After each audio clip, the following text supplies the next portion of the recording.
સાથે આઈટી ક્ષેત્રથી રહેલા question mark કે આવનારા સમયની અંદર આ ક્ષેત્રની અંદર કેવી તેજી જોવા મળશે, કેટલા ઘટાડા જોવા મળી રહ્યા છે કે લીડરશિપ ધરાવતા દરેક કંપનીઓની અંદર. પણ ડિજિટલ યુગની અંદર કોઈ પણ અંત જોવા મળતો નથી. એમ આવનારા સમયની અંદર નવી નવી ટેકનોલોજીનો જેમ ઉપયોગ થઈ રહ્યો છે, પણ આવનારા સમયમાં હજી નવી ટેકનોલોજીનો જે કંપનીઓ ઉપયોગ કરી રહીને કામ કરી રહી છે કે એઆઈ બેઝ ડેટા સેન્ટર કે જે આવનારા સમયની અંદર બહુ મોટી થીમ બની શકે એમ છે કે એવી ક્ષેત્રથી બિલોંગ કરતી કંપની કે એનો ઉપયોગ કરીને પોતાનો બિઝનેસ કરતી કંપનીઓને તમે ધ્યાનમાં રાખો તો આવનારા સમયની અંદર એક સારું એવું રિટર્ન કમાવી શકો. ઓલ ઓવર જુઓ તો જ્યારે પણ લોંગ ટર્મની અંદર વાત કરવાની આવે તો ડિજિટલ યુગનો ઉપયોગ કરી કે આઈટી ક્ષેત્રથી કામ કરતી કંપનીઓથી તમે નિવેશ કરેલું હશે, રોકાણ કરેલું હશે તો સારું એવું રોકાણનું તમને રિટર્ન મેળવેલા હશો. તો એવી જ બે કંપનીઓ વિશે વાત કરવી છે જે કંપનીઓ ડેટા સેન્ટર, એઆઈ બેઝ અને ઇન્ડિયન થીમ ઉપર કામ કરી રહી છે કે આવનારા સમયની અંદર સારો એવો ગ્રોથ આ ક્ષેત્રની અંદર જોવા મળે એમ છે, એ કંપનીઓની અંદર જોવા મળે એમ છે. તો મિત્રો ફર્સ્ટ ટાઈમ વિઝિટ કરો છો ગુજરાતી ઇન્વેસ્ટર ચેનલની અંદર અંત સુધી વિડીયો જો વિડીયોથી તમને કાંઈ માહિતી મળે તો કોમેન્ટ કરી જણાવી શકો છો. ફ્રી ઓફ વાળું કામ છે ચેનલ સબસ્ક્રાઈબ કરવું અને જો વિડીયોથી કાંઈ જાણવા મળે તો લાઈક આપવાનું ના ભૂલતા. હવે આગળ વધીએ છીએ આ વિડીયોની અંદર. તો મિત્રો વાત કરીએ તો એવી કંપનીઓ કે જે કંપનીઓ એઆઈ બેઝ જનરલ અને સુપર કોમ્પ્યુટિંગ ક્ષેત્રે કામ કરતી હોય, ડેટા ક્ષેત્રે કામ કરતી હોય. કારણ કે 2023 થી 2028 સુધીનો ગ્રોથની વાત કરીએ તો આવનારા સમયની અંદર હજુ આ ગ્રોથ છે એ 33% CAGR ગ્રોથ થઈ શકે એમ છે. કારણ કે જે રીતે ની વાત કરીએ કે 2023 થી 28 ની અંદર જોશો તો એઆઈ અને HPC ની અંદર એટલે કે હાઈ પરફોર્મન્સ કોમ્પ્યુટિંગ જે કામ કરી રહી છે કે એની અંદર 2020 થી 23 ની અંદર 18% CAGR ગ્રો થયો છે. આવનારા સમયની અંદર આ જ ગ્રો છે એ 20% ગ્રોથથી જમ્પ જોવા મળશે. એટલે કે આ એક રિપોર્ટથી જ હું માહિતી આપું છું, મારા કહેવા મુજબ હું કોઈ રિપોર્ટ નથી આપતો કે માહિતી નથી આપતો કે 2023 થી 28 સુધીમાં 20% CAGR ગ્રો થશે. અને જનરલ એઆઈની વાત કરીએ તો હજુ એટલો બધો ગ્રોથ જ નથી થયો અને આવનારા સમયની અંદર 65% CAGR 2023 થી 28 સુધીમાં ગ્રોથ થવાનો છે. તો આ ક્ષેત્રથી જે બિલોંગ કરતી કંપનીઓ હોઈ શકે તો એવી નેટવેબ ટેકનોલોજી કે જે કંપનીને તમે ધ્યાનમાં રાખી શકો કે આ કંપની છે કયા ક્ષેત્રથી કામ કરે છે. જે કંપની છે high performance computing, private cloud છે, એઆઈ સિસ્ટમ બેઝ ઉપર કામ કરે છે, હાઈ પરફોર્મન્સ સ્ટોરેજ વિશે વાત કરીએ. આ સિવાય ડેટા સેન્ટરની સર્વિસ પ્રોવાઈડ કરે છે, સોફ્ટવેર અને સર્વિસની અલગ અલગ થીમ પર તે કંપની સર્વિસ પણ આપે છે. આ કંપનીનું એક ઓવરવ્યૂ થયું કે જે આ કંપની પોતાનું કામ કરી રહી છે, એનું બિઝનેસ કરી રહી છે. કંપનીનું માર્કેટ કેપ જોઈએ તો કંપનીનું માર્કેટ કેપ છે એ 11,800 કરોડનું જોવા મળી રહ્યું છે, એટલે મિડ કેપ કહી શકીએ એવી કંપની. પીઈની દ્રષ્ટિએ જોઈએ તો 92નો પીઈ જોવા મળ્યો છે, એક હાઈ વેલ્યુએશનની ઉપર કામ કરી રહી છે.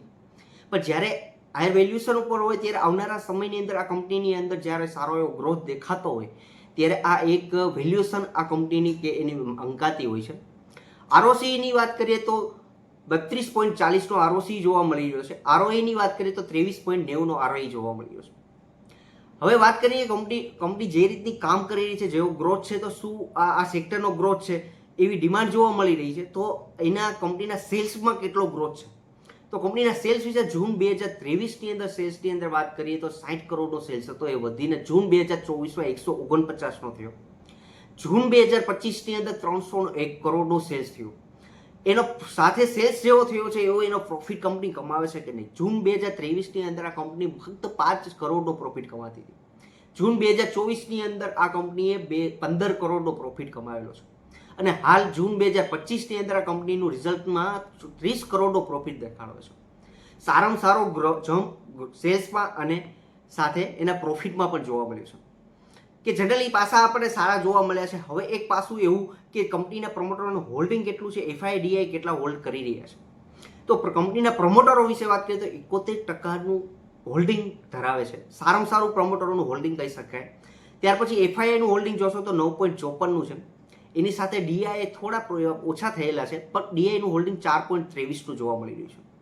આ સાથે વાત કરીએ પબ્લિક કે આપણી જેવી 15.20નું હોલ્ડિંગ ધરાવી રહી છે કે જો એઆઈ બેઝ અને ડિજિટલ યુગની અંદર જો તમે ઇન્વેસ્ટમેન્ટ રોકાણ કરવા ઈચ્છતા હોય તો આ કંપનીને તમે ધ્યાનમાં રાખી શકો. ઓલ ઓવર પરફોર્મન્સ બેઝ ઉપર જોશો તો સારામાં સારું પરફોર્મન્સ જોવા મળ્યું છે.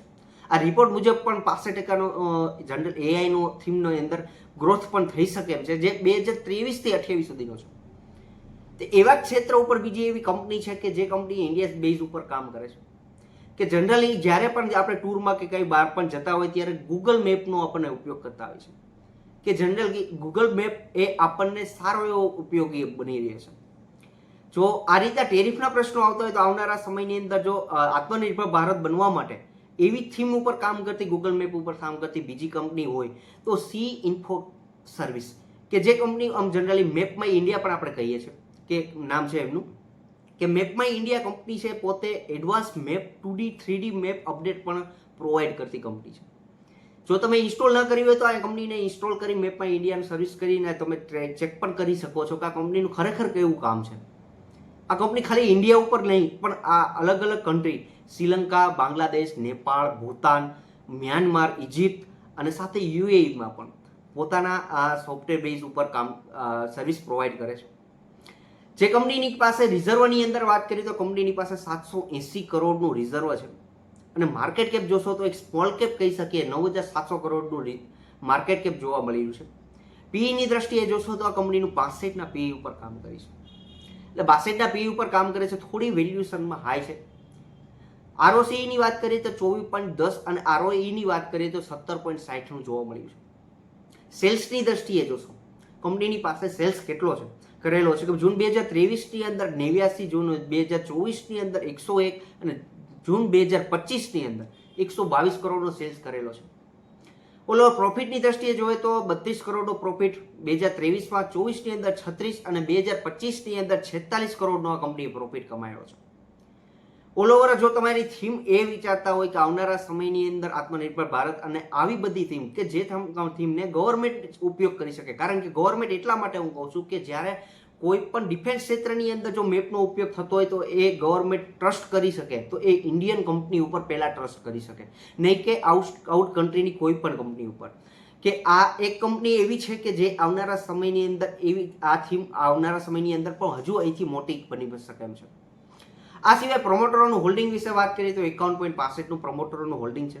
એફઆઈઆઈ ડીઆઈની અંદર એફઆઈઆઈ 5.36, ડીઆઈઆઈ 12.06ના, એટલે આપણા ઇન્વેસ્ટરો છે એનું હોલ્ડિંગની અંદર કન્ટિન્યુ જમ્પ જોવા મળ્યો છે કે ધીરે ધીરે એ લોકો એનો પોતાનું હોલ્ડિંગ વધારી રહ્યા છે.